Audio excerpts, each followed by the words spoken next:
We were somewhere around Barstow, on the edge of the desert, when the drugs began to take hold.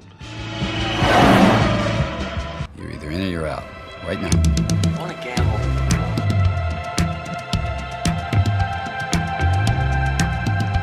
I never want to hear those words out of your mouth again. Gambling is not your problem. Has anybody ever told you before your bad luck? Most gamblers, when they go to gamble, they go to win. Those were my mother's dying words. When we go to gamble, we go to lose. Show me the money. Let's get out of here, man. Show you the money. Honestly, let's just go. Let's go to Vegas.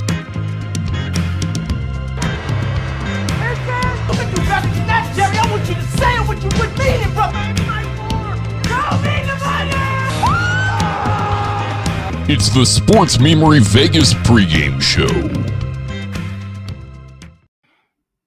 Happy mid-February. We got Super Bowl Eve.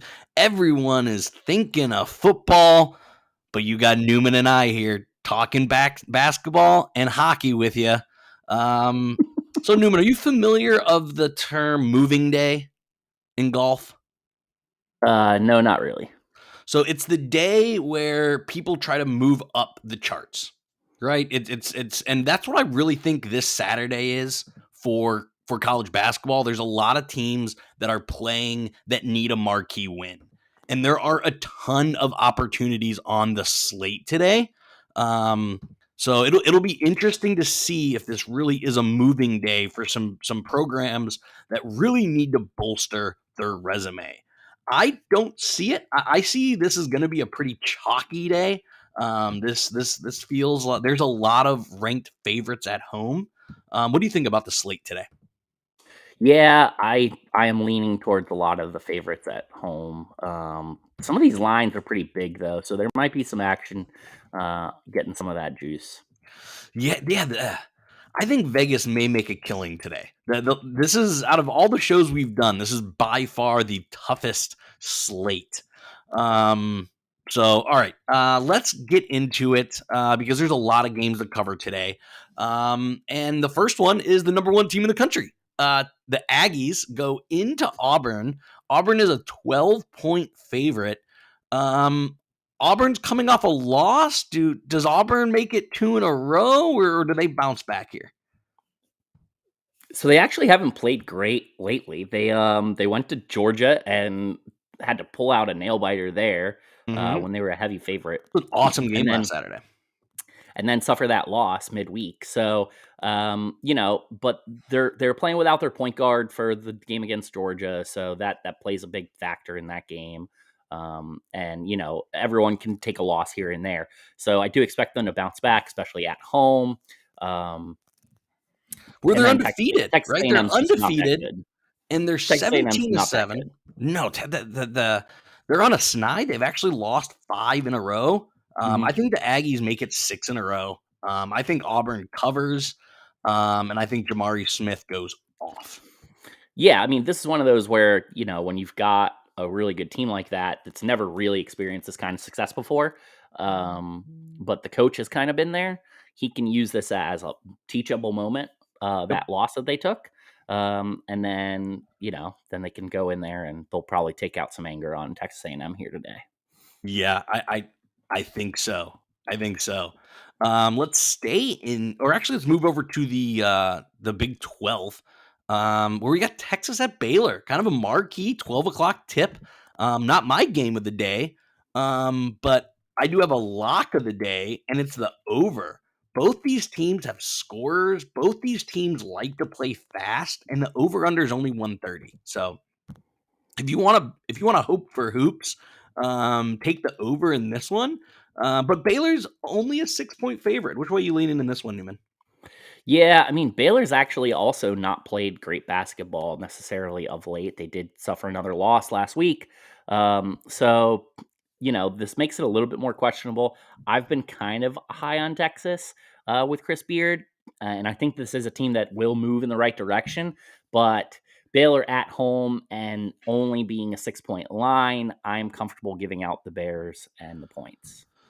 Yeah, I mean, Texas just doesn't have enough guards. I love Marcus Carr, but he's kind of like the Russell Westbrook. He's real ball dominant, and their guards will just swarm that. I think Baylor wins by double digits in this game, but I've been down on Texas all year. You and I have definitely been the opposite when it comes to the Longhorns. I think it's just your love for Chris Beard. I mean, they're ranked number 20 in the country, so they're not doing too bad. No, they are not. No, they are not. Let's stay in the Big 12 and go up to Fog Arena. Oklahoma is visiting number 8 Kansas. Double-digit spread again. Newman, 10.5 points. Is that too much? Or does Ajabi go off again at home? Another team coming off a loss, but back at home. And as we mentioned, Kansas is a really difficult place to play. I think that they're going to probably smoke Oklahoma in this one. Yeah, so just so far, for those that are following, we've covered 3 games. We all think it's going to be double digits here. That kind of lays the groundwork for the day. I'm sensing a theme. For sure. Here's can't believe we're just now getting to the Big East. Normally I like to kick things off at the Big East, but we have Seton Hall going to Villanova. Villanova giving 9.5, so not quite that double-digit spread, but close enough. Are we looking at another double-digit game? Yeah, I think we are. So Villanova is they're really, really well coached, obviously with Jay Wright there.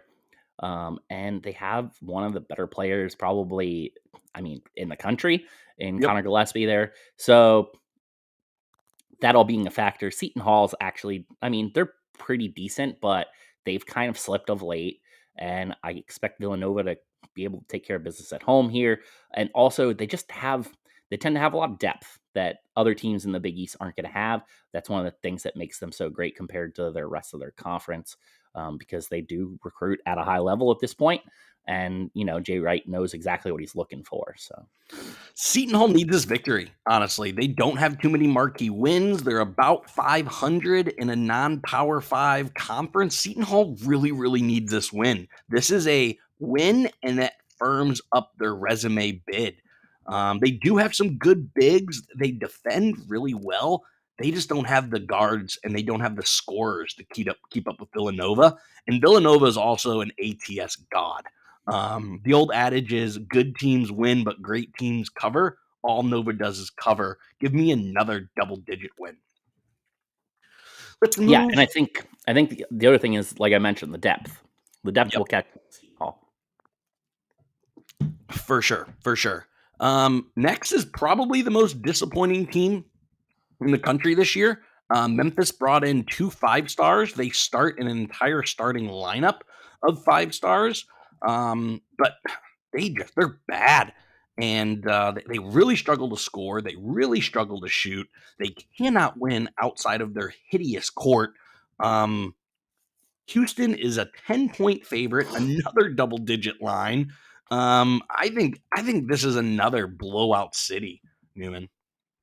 Yeah, I'm definitely on Houston here. Another team that's super deep, just really talented. They're gonna 3-and-D you to death here, and I don't see Memphis being able to really keep up with them for that reason. Plus, this is a chess versus checkers game. Penny Hardaway is out of his element. And Kelvin Sampson, for as dirty as he is, he's a top 10 coach in the entire country. Guy can really coach. He is going to run circles around. Is it really dirty anymore in the NIL era, buddy? Not anymore, but he sank the IU program, and I will never forget. Did he sink the IU program? He was the best coach that they've had in the last 20 years? Shut up. We're not talking. No negativity on the Hoosiers today. We'll get to them soon, but we are going to jump to the Big Ten. We have the pesky Rutgers. They've upset 2 straight top 25 teams. They're going to the Kohl Center. Wisconsin is 8.5-point favorites. Does the Rutgers train keep a rolling, Newman?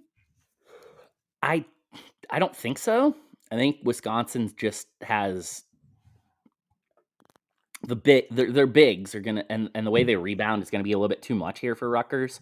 Rutgers is gonna play a similar style, Yep. so that could keep this game close. But eventually, I think that Rutgers just does not have the depth of Wisconsin, and so that 8.5 points is a little bit scary for me. I might try to tease that, or I might just take Wisconsin money line if I'm doing a parlay there. But I definitely think that the Badgers do come out ahead on this one. I agree. Now, listen, I know a lot of people just tune in to NCAA basketball during March Madness. I'm telling you right now, Rutgers is a team nobody wants to play. If they get a 10 or 11 seed, I'm telling you right now, I think I may have Rutgers winning a game. Like, they may win a 10-7 or an 11-6. They got Geo Baker. They got Ron Harper Jr.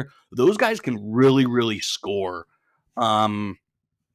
Wisconsin, like, Rutgers wants to score, and Wisconsin's going to slow this game down to a snail's pace. I'm convinced Rutgers wants to go back to no shot clock. Like, that's the way Wisconsin plays, and it's gonna cause Geo Baker to have fits. And I do think this game may be close. You may want to take Rutgers first half. That was a great bet that you suggested last week.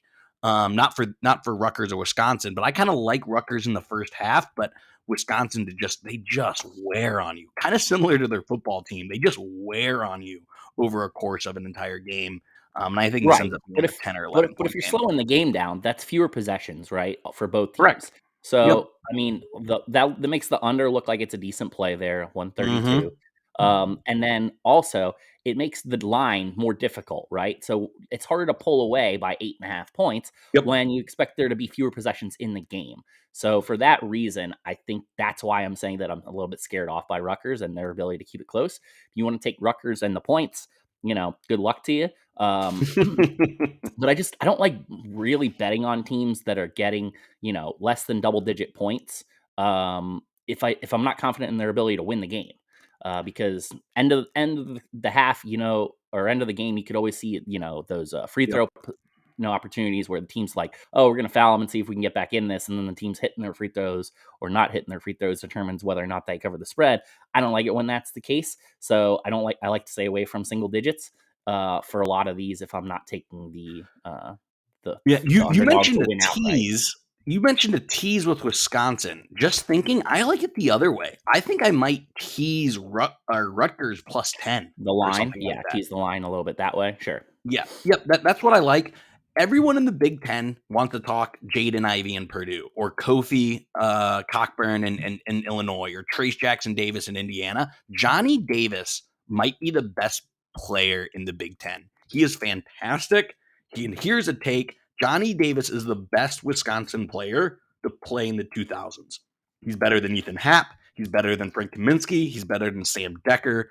Johnny Davis is an absolute stud. So if you haven't watched Wisconsin basketball, because it's honestly hard to watch Wisconsin basketball, watch it for Johnny Davis. Now let's go to the game that I think is the best game we're going to cover so far. I'm a little biased, but we have Indiana. A little bit biased. We have Indiana going to number 17, Michigan State, going up to the Breslin Center, where Michigan State's only a 4-point game. Like, this is the closest spread we've covered yet. I'm going to get my take in here, and you know it. But what do you think about this game? I mean,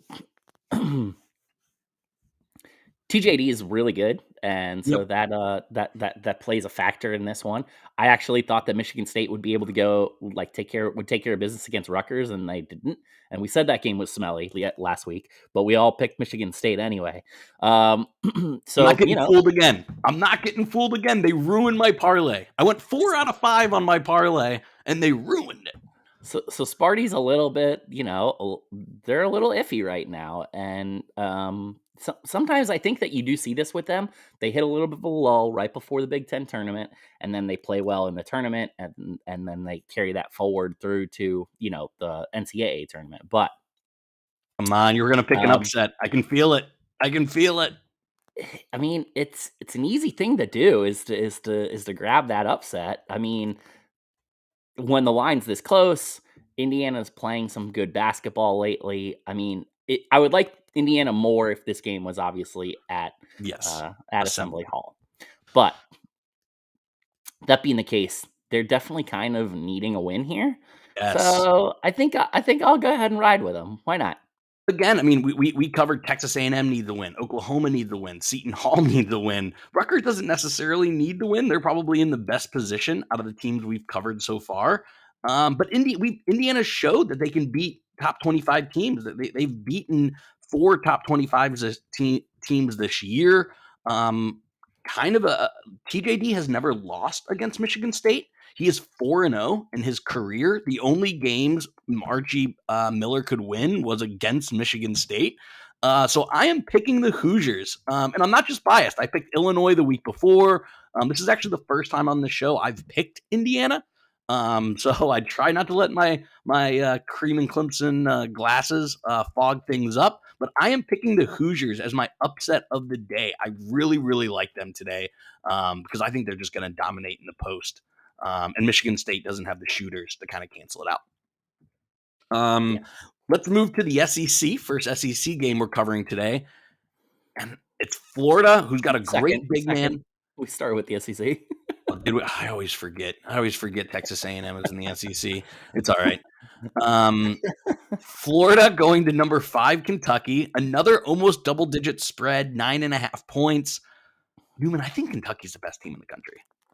Yeah, I mean, I have a couple friends that are Kentucky fans, and they are saying that this is the type of Kentucky team that can win a national championship. So that being the case, I'm pretty high on the Cats here.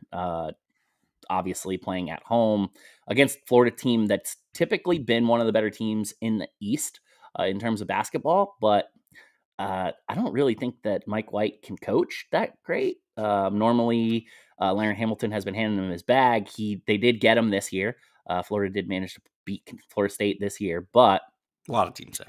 Kentucky is a much better team than Florida State, and this game is on the road. I don't see it being close. No.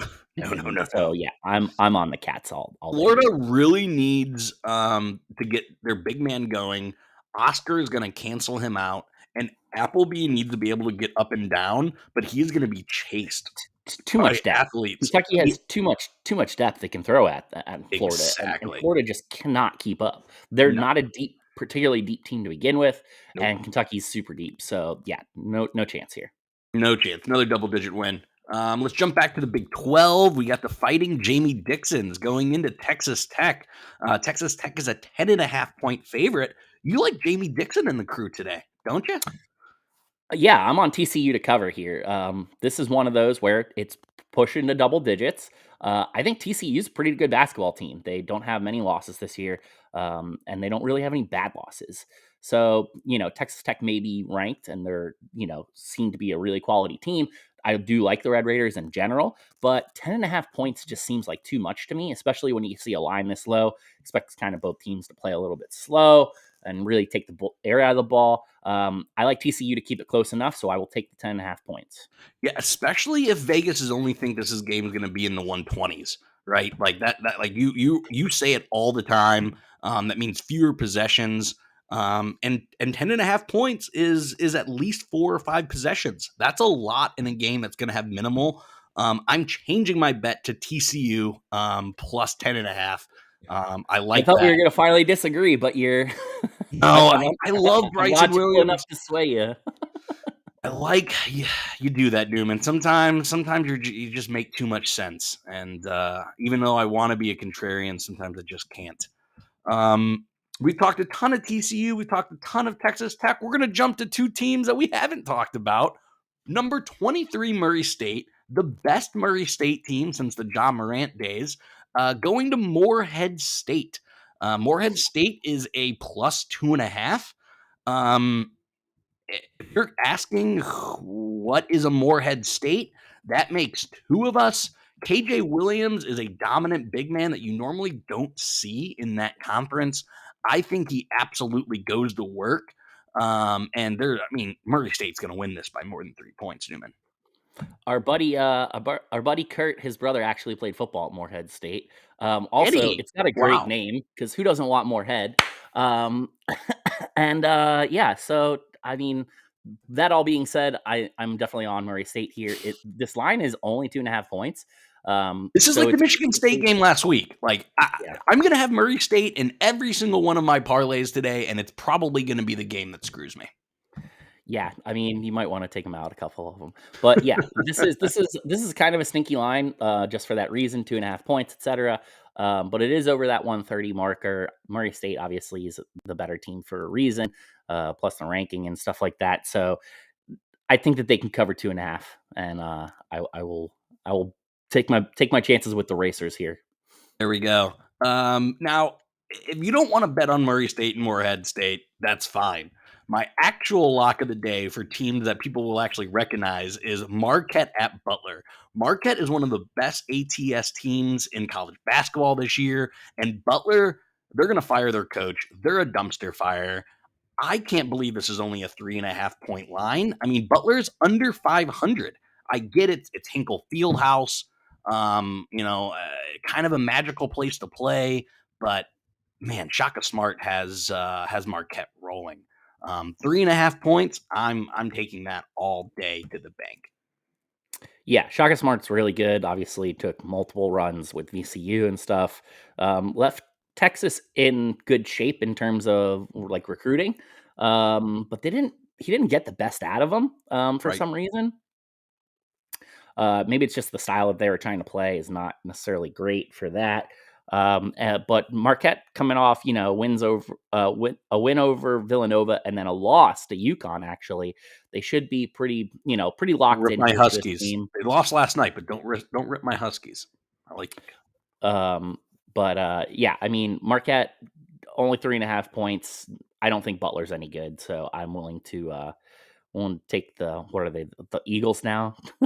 So yes, the Golden Eagles. The Golden Eagles of Marquette. I remember when they were, I think, the Warriors or something. Yeah, they've changed that nickname a few times, but the Dwayne Wade days back in the day. Now, have you seen the movie Hoosiers? Of course. And you can also watch it probably right now on Netflix or something. Of course. They play at Hinkle Fieldhouse. That both the real game happened there and they film it at Hinkle Fieldhouse. Butler Stadium is one of the best. It's a dome, obviously, but it's all glass ceiling. It's super interesting. But all right, no more Butler basketball. Let's jump to the ACC briefly. Number 7 Duke, coming off a scary play. Did you see that Clemson guy tackle? He only got one game. That guy needs to not play the rest of the year. He only got one game. That's ridiculous. Absolutely uncalled for. That would be uncalled for if it was football. Right. No. Now, what are your thoughts on relegation? And should Boston College be relegated out of the ACC? No, because then Florida State wouldn't be able to beat anyone this year. Duke is giving 13 points, but this might be a 30-point game. Honestly, Boston College is horrendous. Like they're just so bad. Don't watch this game, but I think Duke easily covers. Yeah, I mean, Duke is definitely one of those teams that they're coming off a loss. They need to play a little bit better here, improve their ranking, make sure they lock in at least like a 2 seed there. Yep. So they can't afford to lose to a team like Boston College. And given that this is a 13-point game, we don't think Boston College is any good. I think that over might be too high. Yeah, 140, especially if it's a blowout. 140 is super too high. So a lot of teams think that when you see a blowout like that they should cover, but oftentimes the team that is not able to keep up winds up keeping the score of the game lower. So, I mean, the only thing about this one is I could totally see Duke going for like 100. Yes, they're going to want style, which makes that 140 line like, maybe it's not too high. But that's one that I would maybe want to live bet that. Watch how the game's going. If Duke pulls ahead early, then that may push that line up, and you can hammer the under. Even though we don't like talking unders on this show, I do like the under. Yeah. So let's jump to the Pac-12 real quick. This is a conference game. Number 4 Arizona, who is really, really good, going to This is a home game, and Washington's getting 14 points. Newman, you got to take UW, right? No, I don't think Washington's good. No. Washington is super bad. They are the Boston College of the Pac-12. I think this is exactly the type of game that we just spoke about. I think Arizona wins by a million. Yeah. Let's jump back to the Big Ten, and we got our only ranked underdog today. I can't believe I'm saying this, but number 16, Ohio State, going up to the Chrysler Arena. Michigan is a 2.5-point favorite here. Are you taking the road ranked dog, Newman? I'm not. I think Michigan's played Ohio State really well the last couple of years. I don't think Ohio State has anyone that can match up with Hunter Dickinson, and that's a problem because Michigan is totally willing to force feed him the rock, and that can put Ohio State into early foul trouble, which allows Michigan's guards to kind of do a little more driving and stuff like that, and get the wings more involved. So I'm on Michigan here, even though they are a lower ranked team at this point. They've been playing some good basketball lately. So they took Purdue right down to the wire. Purdue. It blew them out. Right. And then the week before they took them down to the wire. So this, it's a team that's really hitting its stride. And I expect them to, give Ohio State some trouble here. So Michigan is one of those teams, and I talked about them 2 weeks ago, I think. They had a ton. They have 3 new starters. 2 of them are 5-star freshmen. Like, Michigan now is the team everyone thought they were going to be in November, December. They were highest ranked as the 8th team in the country at one point. And it was November, long time ago, but still, everyone thought Michigan was going to be really good this year. They are. Just took a while to get them going.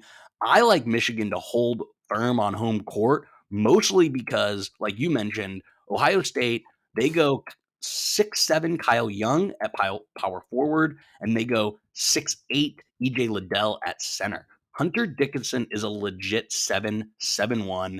He is going to just have a field day against Ohio State. He's also really fucking good. Yes. Not only is he big, he's really good. He was a freshman last year, but this year he looks so much more poised. In that first Purdue matchup where they lost by 6, they very much so were like focusing on him, despite the fact that Purdue has 2 7-footers that are supposed to make them, take them to another level.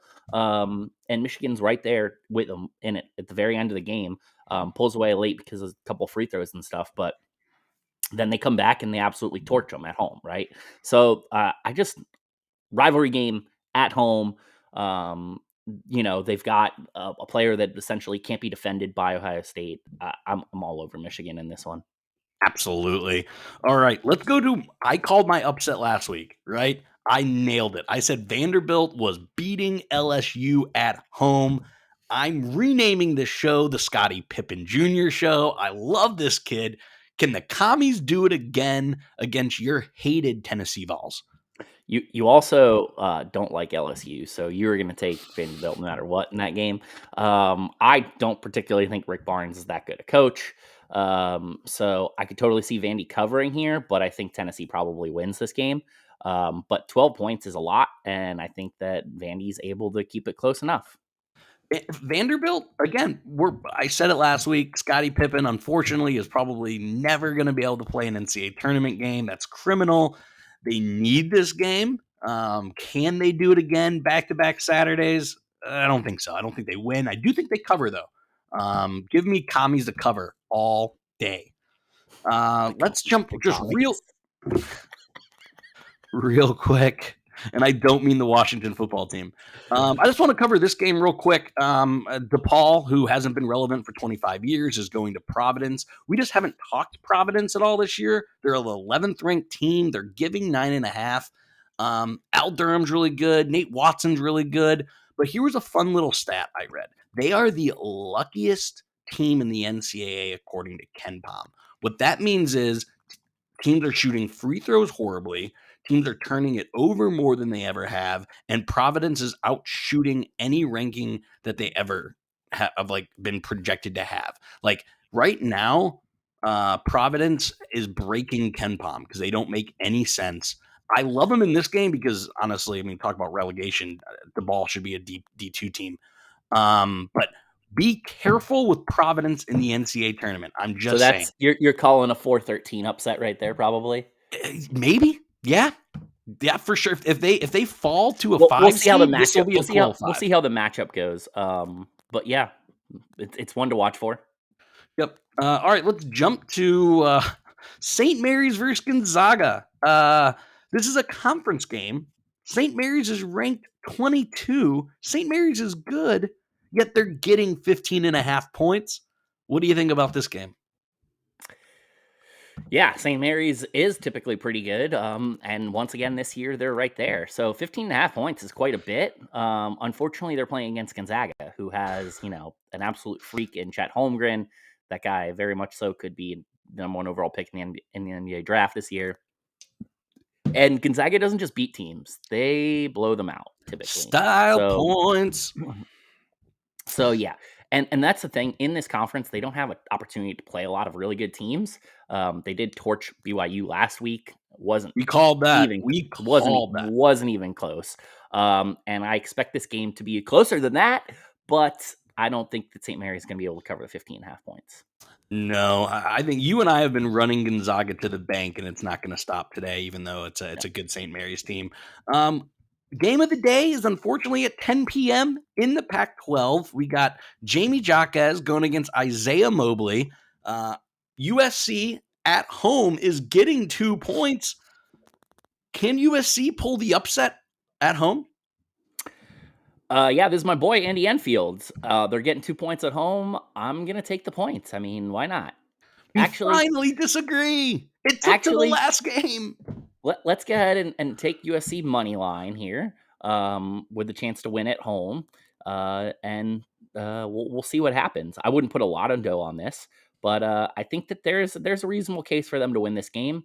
UCLA is, a little bit up and down. They've obviously played pretty well this year in general, coming off a huge run in the tournament last year, but USC was also making a huge run. Now USC obviously lost Evan Mobley to NBA, but his brother has stepped up big and kind of really filled the shoes in there.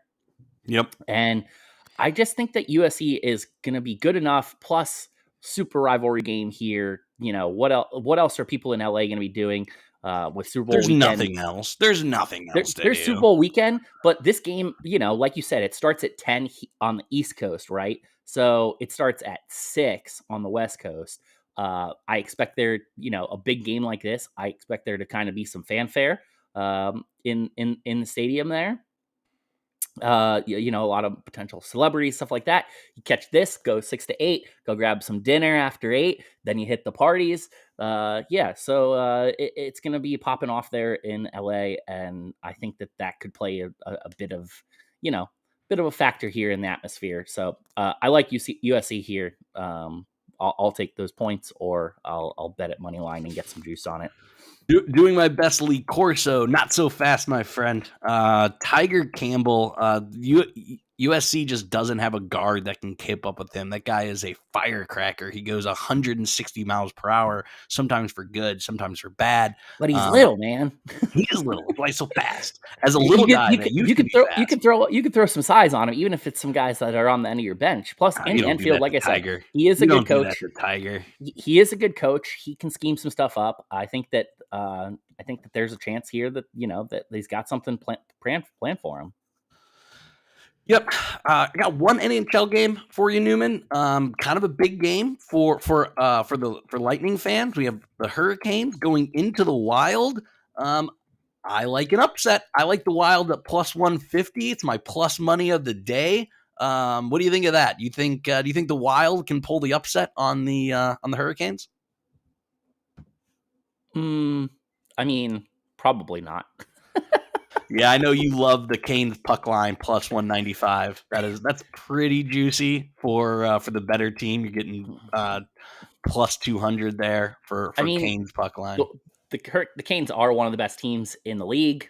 Now, even though they currently have a better record than the Lightning, I wouldn't say that they're probably not going to be better than the Lightning come the playoffs, just because the Lightning have dealt with a massive quantity of injuries, and they're literally 1 point behind them with one more game played. So tonight potentially evens it up. They would obviously still be ahead no matter what. But going at the Wild, now here's the thing: they did just play at Boston Thursday night. So maybe they're a little bit tired, but they do get the day off, so they shouldn't have any issues with that, really. And it's they haven't lost at home since 1-1. That's over a month. It's time.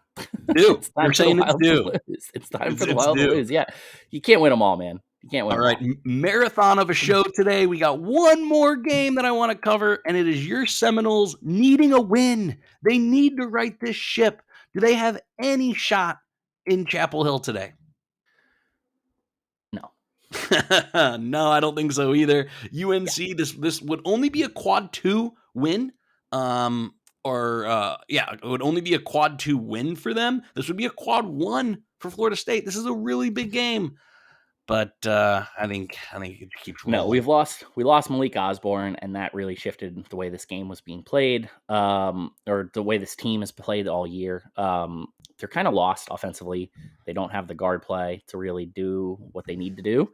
And in college basketball, guard play is really important. So, yes, yep. I think that UNC plus Florida State's bigs are with the loss of Malik Osborne. They don't have the kind of defenders that you need to stuff Baycott and that kind of stuff. And UNC just too big, too much talent. And being at home, I expect them to be able to at least win this game. But yep. I don't even think Florida State has a chance of covering. They've played really bad basketball lately. So yeah, I think this is another double-digit game, which has been the theme for the whole show today. Last thing, who you got in the Super Bowl tomorrow, Newman?